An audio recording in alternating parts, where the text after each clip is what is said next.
परिषद, आपको क्या लगता है 22 परिषद खाली साधु नहीं पालना चाहिए? पर हमारे यहाँ नलिनी जोशी ने बताया कि हम संसारियों के लिए भी 22 परिषद कितनी आवश्यक है। भूख जोरदार लगी है और घर में तैयारी नहीं है, उस समय शांति रखना, एक क्षुधा परिषद सहन करना है। प्यास बहुत ज़्यादा लगी है पर अनुकूल पानी नहीं मिले तब तक प्यास को सहन करना, ये पिपासा परिषद है। ऐसे 22 परिषद उन्होंने बताए और ऐसा लगा गृहस्थियों के लिए भी ये कितना जरूरी है। 22 परिषद अगर गृहस्थी सीख जाए तो घर का क्लेश ही खत्म हो जाए, घर की अशांति ही खत्म हो जाए। ऐसी सुंदर बात उसने हमको समझाई थी। उस दिन मैंने भी विश्लेषण किया था कि हमारे यहाँ हर बात की अतिशयोक्ति हो जाती है। पेड़ को छू लिए तो बहुत बड़ा पाप हो गया। अरे पेड़ से प्यार किया तुमने, धक्का थोड़ी लिया, उसको लात थोड़ी मारी, उसके पेड़ पत्ते तोड़े थोड़ी है आपने। प्रेम करना एक बात है और पेड़ को प्रेम समझता है। बना हुआ सच्चा प्रसंग है इस जमाने का कि विदेश के अंदर एक औरत, एक भाई बगीचा लगाने का बड़ा शौकीन था और अपने बगीचे में सब प्रकार की वनस्पति तैयार करना उसकी एक शौक बन गया था। तो हर प्रकार के बीज लाता और अपने बगीचे में लगाता। उसका पेड़ कैसा उगता है, उसके पत्तों में रंग कैसे आते हैं, उसके फूल कैसे खिलते हैं, ये देखते रहता और खुश रहता। और वो लोग पैसे वाले तो बहुत होते हैं, उनको ऐसा कोई आपके जैसी इतनी मेहनत नहीं करनी पड़ती पैसा कमाने के लिए। बगीचे में आराम से बैठा रहता और सारे फूलों को फलों को देखते रहता, खुश होता। उसने सारे पेड़ों के ऊपर एक एक क्या लगाया था, मीटर लगाया था। मीटर घड़ी जैसा, ग्राफ देने वाला पैरामीटर लगाया था, घड़ी लगाई थी।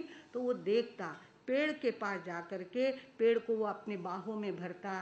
तुम कितने अच्छे हो, कितने सुंदर फूल तुमने दिए हैं, कितनी तुम्हारी शक्ति है। ऐसा जैसे वो बोलता तो पेड़ का ग्राफ घूमने लगता। वो भी खुश होता कि वाह तुमने हमको अच्छा कहा।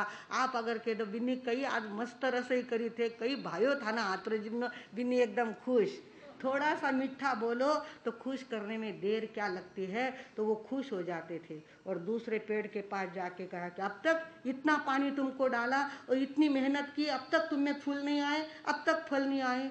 तो पेड़ ऐसा घबराने लग जाता कि डांटा है मुझे। तो उसका ग्राफ अलग प्रकार का आता था। उसने देखा वनस्पति को डांटा हुआ भी समझता है और वनस्पति को प्रेम किया हुआ भी ध्यान में आता है। उनके अंदर भी सेंसेशन है। ये बात जब उनको ध्यान में आई तो वो सभी पेड़ों को प्रेम करता, सभी को पानी देता, सभी को प्यार करता, सभी के ऊपर हाथ फिराता।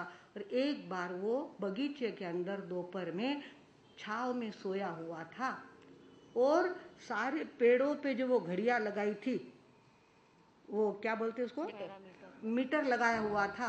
वो मीटर, सारे मीटर के कांटे ऐसे थर थर थर थर थर थर धुजने लग गए। एकदम तड़ाक से उठा कि मेरे पेड़ के सारे ये मीटर क्यों हिल रहे हैं, क्या बात है। तो उन्होंने देखा एक लेडी अंदर आ रही है, एक बहन अंदर आ रही है। बहन अंदर आई, ये उठ के बैठा और उसने पूछा बहन जी क्या बात है, कैसे आना हुआ।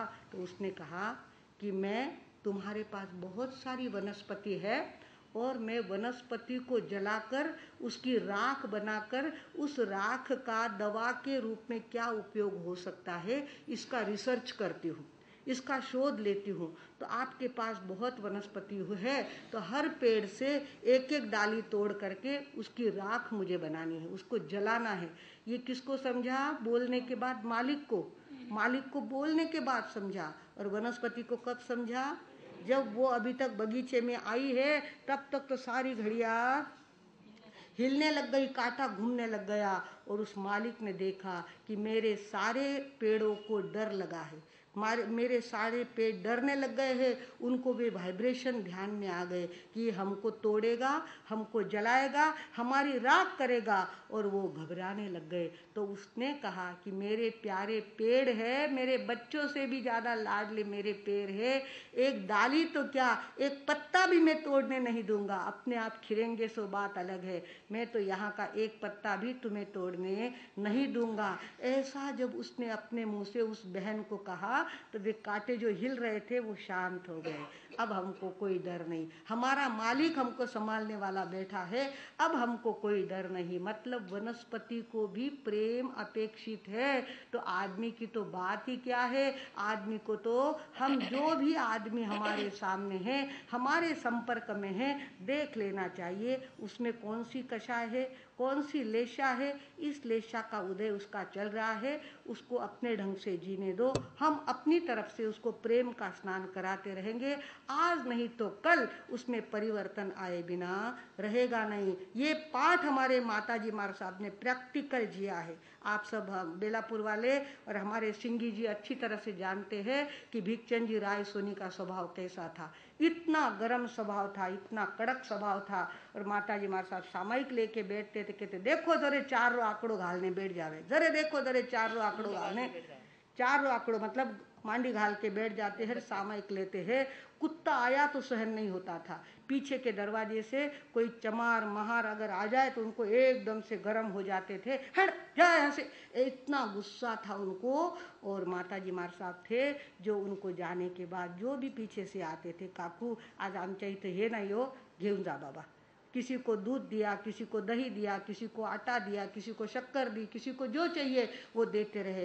पिताजी कहते थे मर मर ने मैं कमाऊं और थारी माँ पिछवाड़ा दरवाजा इस तरह से कहते थे। वे ही पिताजी आगे चलकर इतने नरम हो गए, इतने नरम हो गए थे कि अपने पुराने कपड़े किसी गरीब को दिए बिना उनको संतोष नहीं होता था। और दरवाजे पे कोई आ गया तो स्वयं उठ करके, इतनी ज्यादा उम्र हो गई थी, उठ करके रोटियों का कटोरा लेके आते और सबको अपने हाथ से थारी बाई खिलाती। थारी बाई की नहीं इसो नहीं जाऊन देती, थारी बाई घणो काम करती। थारी बाई गई, जैसे उन्होंने दीक्षा ली माताजी मार साहब ने, उनमें इतना परिवर्तन आ गया था। सवेरे 2 सामायिक करना या नहीं करना, शाम की 2 सामायिक करना या नहीं करना। कंदमूल तो खाते ही नहीं थे, कंदमूल के जात गवारा रो खाऊ नहीं के, कंदमूल कौन खावे, 1.5 गवारे जिका कंदमूल खावे, जिकाने सस्ती आपने चोखा पैसा कमावा तो चोखा साग खावाने कई हर्ज है, 11 वास्ते कांदा बटाटा खावना। हमने तो अपने घर में कभी, माताजी मार साहब और पिताजी थे तब तक घर में कंदमूल देखा नहीं। माताजी मार साहब ने कभी जवाब नहीं दिया और चाहे जैसा प्रसंग आया सहन करते रहे। एक बार तो कोठे थे, गुड़ से कोठे भरे हुए होते थे, तो कोठे की चाबी उन्होंने मंगवाई, गलती से दूसरे कोठे की चाबी माताजी मार साहब ने दे दी। और गर्मी में ऐसे बाजार में गए हुए थे, लाल लाल होके आए और इतना गुस्सा आया कि थाने ध्यान नहीं रखता है, और चुकीरी चाबी दे दी। और हाथ में छतरी थी, ऐसी छतरी माथे पे माताजी मार साहब के मारी और जाके दुकान में बैठ गए। उनको लगा आज तो कोई खैरियत नहीं है, पर माताजी मार साहब को इतना सूझ गया था यहाँ पे। इतना सूझा हुआ होने के बाद भी पूरी रसोई बनाई और रसोई बनाने के बाद देखा कि आज गाड़ी गर्म है, तो स्वयं दुकान के दरवाजे के पास आए और कहा रसोई तैयार हो गई जी, मैंने पधारो। अरे काकाजी ने देखा मैं इतो त्रास दियो और ये पाछा मने बुलावाने आया। बोले कुछ नहीं, पर अंदर से परिवर्तित होते गए। प्रेम से उन्होंने इस तरह से जीता अपने पति को कि आखिर में उनको धर्मात्मा ही बना के रहे, साधु संतों का सेवक ही बना के दिखाया। और दीक्षा लेने के बाद हर साल गाड़ी लेकर के दर्शन को आते थे। लोगों को ये नहीं मालूम पड़ना चाहिए कि पति पत्नी में झगड़ा हो गया इसके लिए दीक्षा ले ली। लोग थारी बाई ने इसो कियो मने सन नहीं वेला, मैं हर साल गाड़ी लेने आऊँ, आठे मारो चौको लगाऊँ और दर्शन करने जाऊँ। दर्शन करने आते थे, 2-2, 3-3 दिन रह करके जाते थे। माताजी मार साहब ने प्रैक्टिकल, हमने कभी उनको इतना पीछे पल्ला देखा नहीं। माताजी मार साहब, हमको लगता था पिताजी यानी भगवान। और माताजी मार साहब जैसे ही पिताजी अंदर आ गए, खेकारा किया, इतना पल्ला लेकर के बैठते उनके हमारे बच्चों के सामने। कभी उनका माथा उगाड़ा हो गया है या कभी उन्होंने मस्करी की है या कोई गलत बात की है, हमको तो हमने आंखों से देखने को कभी मिला ही नहीं। इतनी मर्यादा उन्होंने पाली और अपने अंगार जैसे पति को भी इस तरह से ठंडा करके बताया, धार्मिक करके बताया। और उनके हाथों से स्वयं हम माँ बेटे की दीक्षा करवाई।